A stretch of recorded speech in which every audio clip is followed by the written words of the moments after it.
में अमेरिका में एक इंसान पैदा हुआ जिसका नाम था एल्बर्ट पाइक, जो कि एक फ्रीमेसन था। फ्रीमेसन वो लोग हैं जो कि शैतान की इबादत करते हैं। ये इंसान शैतान की इबादत करता था और इसने इस सब का जिक्र अपनी किताबों में किया था। एल्बर्ट पाइक ने एक लेटर लिखा और इस लेटर में इसने 3 वर्ल्ड वॉर्स को प्रिडिक्ट किया। इसने बताया कि सबसे पहली वर्ल्ड वॉर रशियन सार को ओवरथ्रो करने के लिए की जाएगी, जिससे रशिया में कम्युनिज्म आएगा, और एग्जैक्टली ऐसा ही हुआ। इस लेटर के लिखने के 44 साल बाद वर्ल्ड वॉर 1 हुई।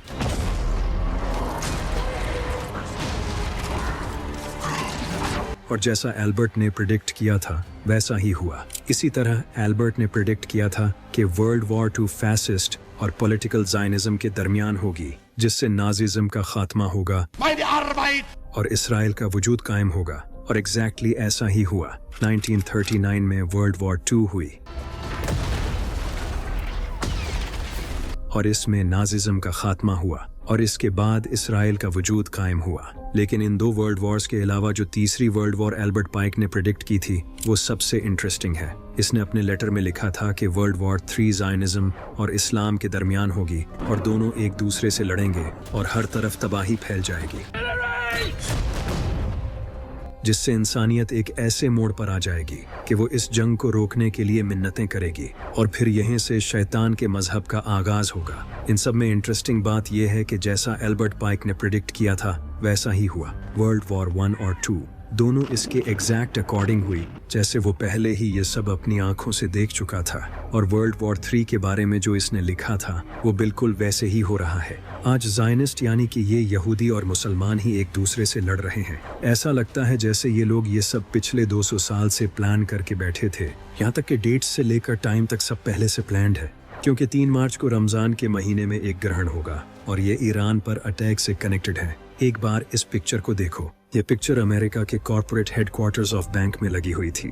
इस पिक्चर में आप एक लड़के को देख रहे हो जो कि डोनाल्ड ट्रंप जैसा है और वो एक चेक फ्लोर पर खड़ा है और इसके पीछे कुछ पिरामिड्स हैं और इनके ऊपर ग्रहण हो रहा है। जब अमेरिका ने ईरान पर हमला किया था, The United States military began major combat operations in Iran. तो हमले के एग्जैक्ट 3 दिन बाद ग्रहण हुआ था, जिसे ब्लड मून कहा जाता है, जो कि इस साल के तीसरे महीने की 3 तारीख को 3 बजे हुआ था। और इस डेट से साल के एंड तक टोटल 303 दिन बनते हैं। और कमाल की बात यह है कि ट्रंप भी ब्लड मून के दिन ही पैदा हुआ था। अब आप कहोगे कि इसमें खास बात क्या है? खास बात है और वो ये नंबर है 33, क्योंकि ये नंबर फ्रीमेसन रिलीजन में बहुत इंपॉर्टेंट है। ये नंबर इस मजहब के सबसे पावरफुल इंसान को दिया जाता है और यही नंबर एल्बर्ट पाइक के कपड़ों पर भी लिखा था। अब जरा सोचो, इस साल के तीसरे महीने की 3 तारीख को 3 बजे ब्लड मून होता है और जब डोनाल्ड ट्रंप पैदा हुआ था इस दिन भी ये ब्लड मून हुआ था। क्या ये सिर्फ एक इत्तेफाक है या फिर ये इनके लिए एक इम्पॉर्टेंट दिन है और ये अटैक पूरी प्लानिंग के साथ किया गया है? इन सब के अलावा एक बात सबसे ज्यादा इम्पॉर्टेंट है और वो ये कि ट्रंप अमेरिका की 132 साल की हिस्ट्री का पहला ऐसा प्रेसिडेंट है जो कि दूसरी बार अमेरिका का प्रेसिडेंट बना है।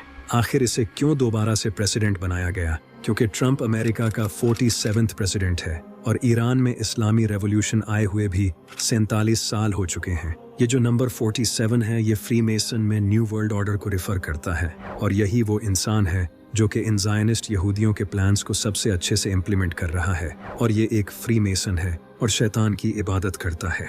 इस पिक्चर में आप जो इस चेक फ्लोर को देख रहे हो, यही चेक फ्लोर एप्स्टीन फाइल्स में भी नजर आया है, जिसके ऊपर ये लोग शैतान की इबादत करते हैं और सैक्रिफाइस करते हैं। ये सब एक इत्तेफाक तो कभी नहीं हो सकता। अब आप ये सोच रहे होंगे कि इन नंबर्स में ऐसा क्या खास है, ये एक कोइंसिडेंस भी तो हो सकता है, जबकि ऐसा बिल्कुल नहीं है, क्योंकि हमारा पूरा यूनिवर्स मैथमेटिक्स के थ्रू बात करता है। ये पूरा यूनिवर्स मैथमेटिक्स में कोडेड है। गलीलियो ने कहा था कि मैथ इस यूनिवर्स की जुबान है और ये कई बड़े साइंटिस्ट और फिलोसोफर मानते हैं। इसीलिए ये नंबर्स रैंडम नंबर्स नहीं हैं, क्योंकि शैतान इस तरह की डेट्स और ग्रहण के दिनों में अपने खास काम करते हैं। और ये 2026 का कैलेंडर एग्जैक्टली वैसा ही है जैसा कि 1914 का कैलेंडर था। और आपको पता है कि 1914 में क्या हुआ था? World war 1।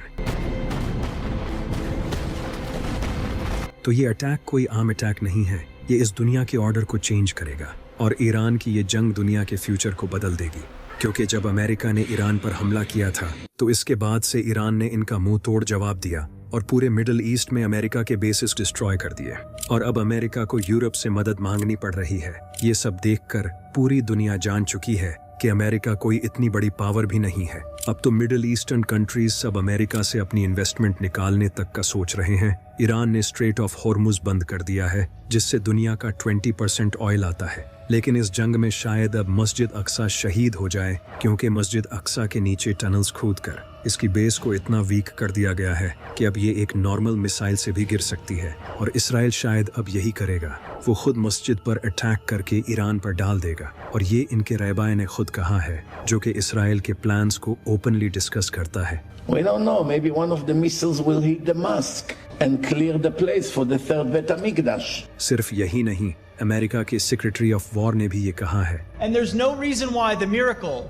of the reestablishment of the temple on the Temple Mount is not possible.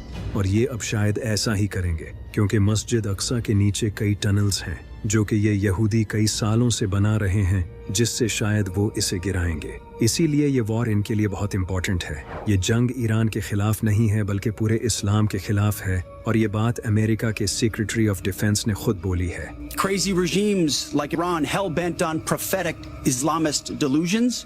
और ये वही इंसान है जिसके जिस्म पर काफिर का टैटू है और आप अच्छे से जानते हो कि काफिर किसके माथे पर लिखा होगा। ये खुद दज्जाल का सबसे बड़ा सपोर्टर है और ये जंग सिर्फ मुसलमान और यहूदियों के बीच ही नहीं है बल्कि इसमें क्रिश्चियंस भी शामिल हैं क्योंकि बाइबल में लिखा है कि क़यामत से पहले एक जंग होगी जिसे बैटल ऑफ अर्मगेडन कहा जाता है, जो कि जीसस और शैतानी ताकतों के बीच होगी।